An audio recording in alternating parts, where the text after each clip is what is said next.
નમસ્કાર, આપ જોઈ રહ્યા છો ન્યૂઝ 18 ગુજરાતી. આપની સાથે હું છું પ્રીતિ તિવારી. સમાચારની શરૂઆત સુરેન્દ્રનગરથી, જ્યાં ઈડી દ્વારા રેડ કરવામાં આવી અને જે બાદ આ મોટી કાર્યવાહી સામે આવી છે. નાયબ મામલતદાર ચંદ્રસિંહ મોરીની ઈડી દ્વારા ધરપકડ કરવામાં આવી. જમીન સંપાદનમાં ગેરરીતિ કરી નાણાકીય કૌભાંડને લઈને આ કાર્યવાહી કરાઈ રહી છે. નાયબ મામલતદાર ચંદ્રસિંહ મોરીને અમદાવાદની વિશેષ કોર્ટમાં રજૂ કરાશે. ઈડી દ્વારા 14 દિવસના રિમાન્ડની માંગ પણ કરાશે. ગઈકાલે સુરેન્દ્રનગર કલેક્ટર સહિત અન્ય અધિકારીઓના ઘરે ઈડી દ્વારા દરોડા પાડવામાં આવ્યા હતા.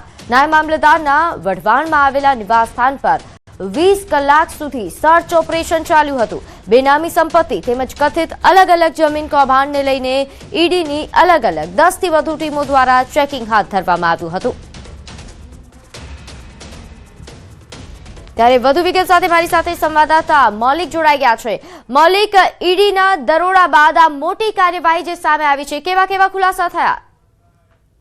પ્રીતિ, ચોક્કસથી નાયબ મામલતદાર ચંદ્રસિંહ મોરીએ સુરેન્દ્રનગરમાં જે રીતે જમીન સંપાદનમાં ગોટાળા કર્યા હોવાની એક સંભાવના હતી અને તેને પગલે રેડ કરવામાં આવી હતી. આ રેડ ઈડી દ્વારા કરવામાં આવી, ત્યારબાદ તેની કાયદેસરની ધરપકડ કરવામાં આવી હતી.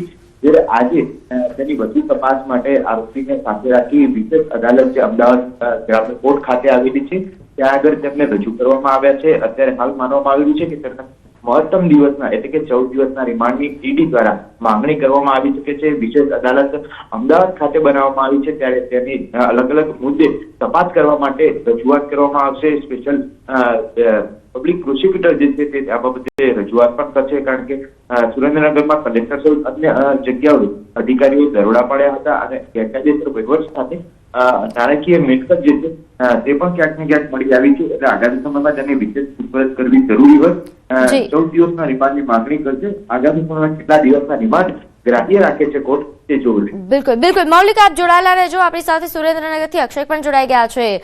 હાલ સુરેન્દ્રનગરમાં જે ઈડી દ્વારા દરોડા પાડવામાં આવ્યા અને તે બાદ ધરપકડ થઈ છે નાયબ મામલતદારની, કેવા પ્રકારની ગતિવિધિઓ રહી હતી અક્ષય? જી, ચોક્કસથી વાત કરવામાં તો સુરેન્દ્રનગર જિલ્લા કલેક્ટર રાજેન્દ્ર કુમાર પટેલ તેમજ નાયબ મામલતદાર ચંદ્રસિંહ મોરી તેમજ એક મયુરસિંહ ગોહિલ અને એક વકીલ સહિત કુલ 4 જગ્યાએ દરોડા કરવામાં આવ્યા હતા. આ ઉપરાંત જિલ્લા કલેક્ટરના જે પીએ છે તેમના લખતર ખાતેના નિવાસ સ્થાને પણ દરોડા કરવામાં આવ્યા હતા. તે પૈકી આજે નાયબ મામલતદાર ચંદ્રસિંહ મોરી તેમના ઘરેથી ઈડીને મોટા પ્રમાણમાં રોકડ રકમ તેમજ અન્ય દસ્તાવેજો પણ મળી આવ્યા હોવાની વિગતો હાલ સૂત્રો પાસેથી મળી રહી છે. તમામ રોકડ રકમ અને દસ્તાવેજ કબજે કરી અને નાયબ મામલતદારની ધરપકડ કરવામાં આવી છે અને આગામી સમયમાં વધુ વ્યક્તિઓની ધરપકડ થાય તેવી પણ હાલ આશંકાઓ વ્યક્ત કરવામાં આવી રહી છે. અને જે નાયબ મામલતદાર છે ચંદ્રસિંહ મોરી તેમની પૂછપરછ દરમિયાન વધુ પણ ચોંકાવનારી વિગતો ચોક્કસથી બહાર આવે તેવી હાલ શક્યતાઓ સેવાઈ રહી છે.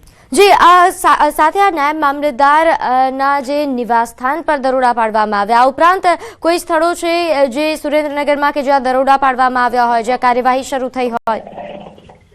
જી, નાયબ મામલતદાર સિવાય જે અન્ય એક કર્મચારી છે મયુરસિંહ ગોહિલ કરી જે કલેક્ટર કચેરીમાં ફરજ બજાવતા હતા, તેઓ પણ વઢવાણમાં રહે છે. તેમના ઘરે પણ ઈડી દ્વારા અંદાજે લગભગ 8 થી 10 કલાક સુધી સઘન ચેકિંગની કાર્યવાહી હાથ ધરવામાં આવી હતી. આ ઉપરાંત રતનપરમાં એક વકીલનું જે ઘર આવેલું છે કંજરિયા કરીને, તેમના નિવાસ સ્થાને પણ વહેલી સવારથી બપોરના 4 વાગ્યા સુધી એટલે ત્યાં પણ અંદાજે 10 થી 12 કલાક જેટલી જે સમય છે ત્યાં સુધી ઈડીની જે ટીમ છે તેના દ્વારા સઘન ચેકિંગ કાર્યવાહી હાથ ધરવામાં આવી હતી. અને જે જમીન સંપાદનની જે ચર્ચાઓ ચાલી રહી છે તેને લઈને જે આ જે વકીલ છે તેની પણ તેમાં સંડોવણી હોવાની હાલ સૂત્રો પાસેથી વિગત મળી રહી છે. બિલકુલ અક્ષય, આપ જોડાયેલા રહેજો. મૌલિક, જે રીતે અક્ષય જણાવી રહ્યા છે કે ફક્ત નાયબ મામલતદારના નિવાસ સ્થાને દરોડા થયા, ઉપરાંતના સ્થળો પર પણ દરોડા થયા છે, હજુ આ સર્ચ ઓપરેશન ચાલુ છે, હજુ મોટા નામ ખુલી શકે છે? બીજું ચોક્કસથી માત્ર એક નાયબ મામલતદાર કલેક્ટર કક્ષાના અધિકારી છે તેમને આમાં સંડોવણી છે અત્યારે બહાર આવી છે. એટલે આગામી સમયમાં તેમની પૂછપરછ કરવામાં આવે. તેની સાથે જે કર્મચારીઓ છે તેના પણ નામની બહાર આવવાની શક્યતા રહેલી છે. દ્વારા તેમના ઘરે પણ તપાસ કરવામાં આવી છે. પરંતુ મોટી માહિતી અત્યારે એ મળી રહી છે કે એન્ટી કરપ્શન બ્યુરો પણ ભ્રષ્ટાચાર વિરોધની તપાસ જે છે તે આગામી સમયમાં કરી શકે છે, કારણ કે આમાં નાણાકીય લેવડ દેવડ પણ થઈ શકે છે અને તેને જ પગલે મની લોન્ડરિંગ જે થયું હોય તે બાબતનો પણ ગુનો જે છે તે દાખલ થઈ શકે તેમ છે. એટલે હવે તેમની પૂછપરછ કરવામાં આવે ચંદ્રસિંહ મોરીની, ત્યારબાદ વધુ ખુલાસાઓ થઈ શકે છે કે તેમની સાથે અન્ય કોણ કોણ વ્યક્તિઓ સંડોવાયેલા હતા, પછી તે ડ્રાઈવર હોય, તેમના ક્લાર્ક હોય કે અન્ય કોઈ વ્યક્તિઓ જે છે તે તેમની સાથે સંડોવાયેલા છે કે કેમ, આ બાબતની વધુ પૂછપરછ થશે અને આગામી સમયમાં તેમની પણ ધરપકડ કરી અને કાયદેસરની કાર્યવાહી કરી શકે. જી આભાર અમારી સાથે જોડાવા બદલ અક્ષય. આભાર. તો હાલ જો તે સંવાદદાતા દ્વારા જણાવવામાં આવ્યું કે હાલ તપાસ થઈ રહી છે.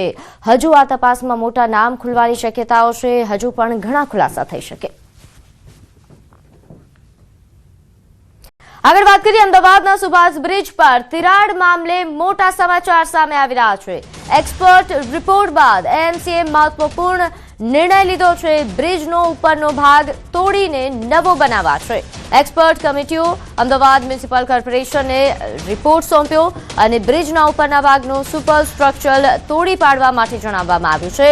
અને હવે આ સ્ટ્રક્ચર તોડી પડાશે. બ્રિજના પિલર યોગ્ય હોવાનો રિપોર્ટ છે.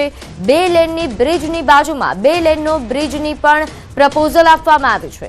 રિપોર્ટ રાજ્ય સરકાર સમક્ષ રજૂ કરાશે અને તે બાદ આખરી નિર્ણય લેવાશે. સીએમઓ દ્વારા નિર્ણય લેવામાં આવશે. મહત્વનું છે કે સુભાષ બ્રિજના એક સ્પાનમાં મોટી તિરાડ પડી હતી અને તિરાડ બાદ બ્રિજ અવરજવર માટે બંધ કરાયો હતો. અલગ અલગ એજન્સીઓએ બ્રિજના રિપોર્ટ તૈયાર કર્યા હતા અને સાવચેતીના ભાગરૂપે બ્રિજનો ઉપરનો તમામ ભાગ તોડી નાખવામાં આવશે.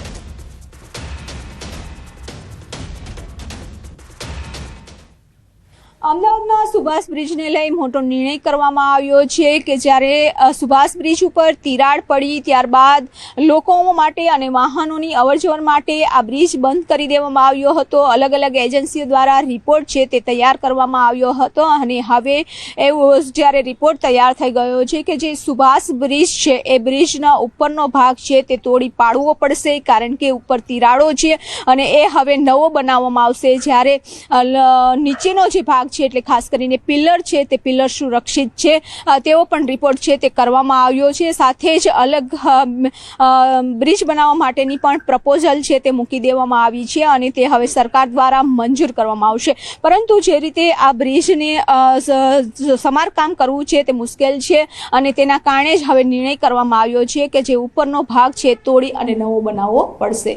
કેમેરામેન હિરેન શાહ સાથે વિભુ પટેલ, ન્યૂઝ 18 ગુજરાતી, અમદાવાદ. આગળ વાત કરીએ દાહોદમાં પ્રતિબંધિત પ્લાસ્ટિકનો મોટો જથ્થો ઝડપાયો છે. ઇન્દોર અમદાવાદ નેશનલ હાઈવે પર તંત્રની કાર્યવાહી. પ્લાસ્ટિક ભરેલી 2 ટ્રક ચેકપોસ્ટ પાસેથી ઝડપાઈ. હાલોલથી ઝારખંડ તરફ જતી પ્લાસ્ટિક ભરેલી ટ્રકો પકડી પાડવામાં આવી છે. દાહોદ નગરપાલિકા, ગુજરાત પોલ્યુશન કંટ્રોલ બોર્ડ તેમજ પોલીસની સંયુક્ત કામગીરીથી પ્રતિબંધિત પ્લાસ્ટિકનો જથ્થો ઝડપાયો.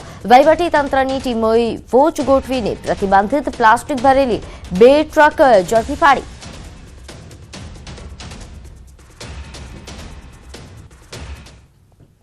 એની અંદર 120 માઇક્રોનથી ઓછી વાળી પ્લાસ્ટિક બેગો અમે પકડી છે. એક આપ જોઈ શકો એક ટ્રક છે અને આ બીજી ટ્રકમાં છે. હવે એ ચકાસણી કરી અને આ બાબત જે જીપીસીબીના નોર્મ્સ અને જીપીસી નોર્મ્સના આધારે આગળની કાર્યવાહી કરવામાં આવશે.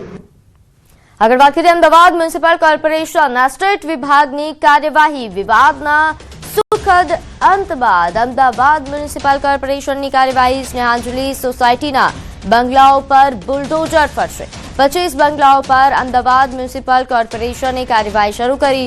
કોર્ટના આદેશ બાદ આ કાર્યવાહી હાથ ધરવામાં આવી છે. વહેલી સવારથી જ આ બંગલાઓ પર બુલડોઝર ફરવાનું શરૂ થઈ ગયું છે. સરકારની મધ્યસ્થી બાદ તમામ લોકોને હાઉસિંગ બોર્ડમાં મકાન અપાયા હતા. છેલ્લા અનેક વર્ષોથી આ વિવાદ ચાલી રહ્યો હતો અને આ વિવાદનો સુખદ અંત આવ્યા બાદ આ તમામ જે મકાનો છે તેના પર બુલડોઝર ફર્યું. સરકાર દ્વારા તમામ લોકોને મકાન અપાયા હતા. તો વધુ વિગત સાથે મારી સાથે સંવાદદાતા પ્રણવ જોડાઈ ગયા છે. પ્રણવ, એમસી દ્વારા જે હાલ કાર્યવાહી હાથ ધરાઈ છે તેને લઈને વધુ વિગત. ચોક્કસ એએમસીની આ મોટી કાર્યવાહી કહી શકાય કારણ કે જે રીતે થલતેજ વિસ્તારમાં સ્નેહાંજલિ સોસાયટી આવેલી હતી એ સોસાયટીનો વિવાદ એ ચાલી રહ્યો હતો કે તેના જે રહીશો છે તે જમીન ખાલી નતા કરી રહ્યા. સમગ્ર મામલો સુપ્રીમ કોર્ટ સુધી પહોંચ્યો હતો. સુપ્રીમ કોર્ટે આદેશ કર્યો હતો કે જે મૂળ માલિક છે તેને આ જગ્યા છે તે આપવામાં આવે કારણ કે જે એએમસી અને જે ઓડા હોય છે તે જે તે બિલ્ડરોને પોતાના જે ફાઇનલ પ્લોટ હોય છે જમીનમાં